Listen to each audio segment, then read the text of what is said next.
Hello, welcome to the Point Forward 5. Jim Owczarski, Bucks beat reporter for the Milwaukee Journal-Sentinel. Joining me, I'm JR Radcliffe. We're going to talk about your Milwaukee Bucks in a bite-sized segment here. We'll start with they've had a couple preseason games by now, Jim, so I don't know how much we've really learned. Obviously, the big three have not played in either one of these games.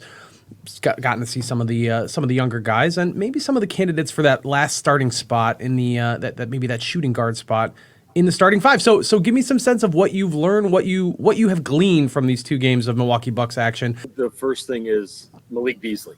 Look, he was signed when Grayson Allen was still on the roster. Maybe we thought there could be some competition between the two. Adrian Griffin's preferences, right? Grayson Allen's part of the trade. So he's gone. That spot's open. Now, Beasley has started the last two games. And I think the fact that Adrian Griffin said after the Chicago game, hey, Malik's going to be guarding one of the better, if not the best player, the toughest assignment on the opponent, kind of a hint that they like Beasley. They maybe want him to take charge of that. Look, going up against Zach LaVine against Chicago, Desmond Bane in Memphis, he's had a couple steals. I know it goes beyond that for Adrian Griffin, but they've liked the effort. So I think it's fair to say at this recording, JR, Beasley's got the inside track on that. And then broadly, look, no big three, but this defense, they're getting after it. They're creating turnovers. They're doing some different things. We're seeing that aggressiveness. We're all a little curious what that might look like under Adrian Griffin. And now, at least through two games, we're seeing a little bit of that aggressiveness turning the ball over.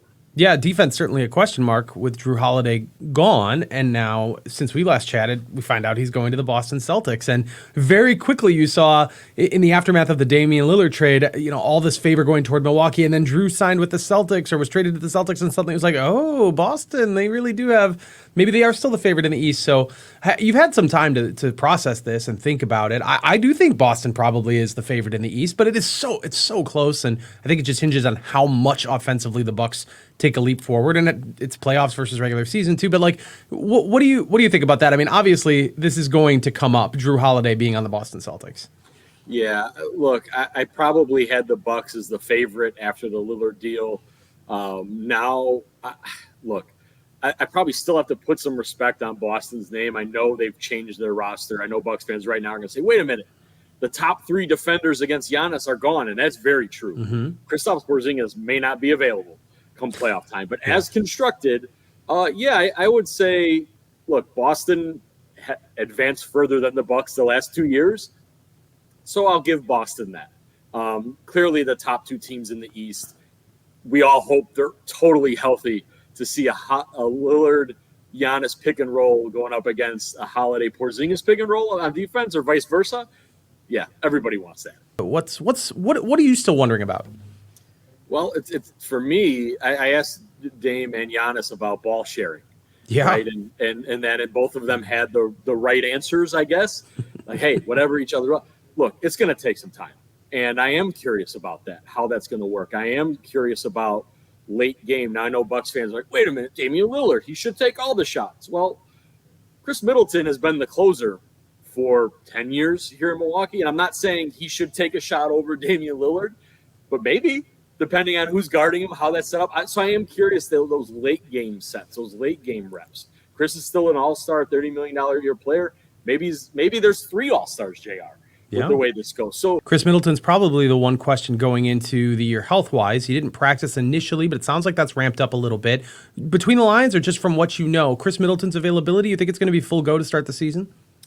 I'm going to take his word for this, which is once he's cleared, he's cleared.